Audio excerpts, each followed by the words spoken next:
My name is Mark Decker, and I today would like to talk about breastfeeding. So, why is this guy talking about breastfeeding? Well, for the better part of 10 years, I have been a pediatric nurse. One of the things I've done was help to stand up the newborn clinic at Madigan. And so I have run into some families and I've seen some issues that our society just doesn't discuss with, future parents or new parents or, just in general. So I wanted to address some of those. So let's start with breastfeeding.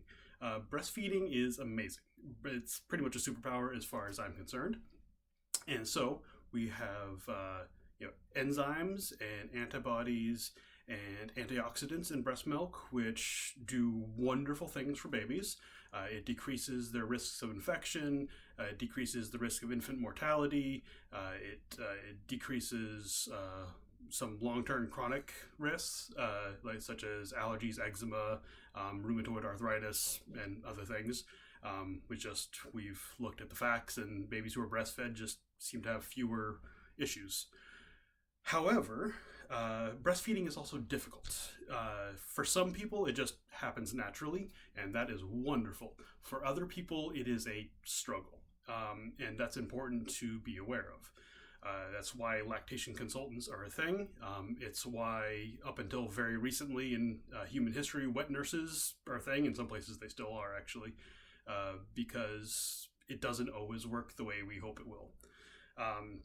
So that brings us to formula. So back in like the 70s and 80s, a lot of consensus was that formula is the way to go.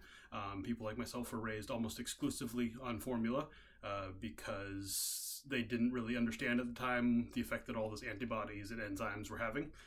So formula's the way to go. It's easy, it's cheap, it's just a way to get the parents back into the workforce. However, what we've kind of realized over the years is that when we stopped doing it, that a lot of these allergies and eczemas and all that kind of stuff started popping up. So there is a strong push towards going back towards breastfeeding, which is great. However, sometimes it doesn't work. Sometimes the milk supply dries up. If you are breastfeeding, it's really important that you pump sometimes as well, because what you can pump is what the baby is getting. It's really a no ifs, and or buts, unless you're doing something wrong with the pump, in which case you should still see a lactation consultant.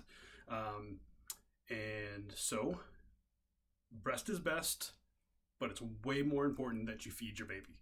So, I am just about out of time, so I want to thank you for your attention and have a wonderful day.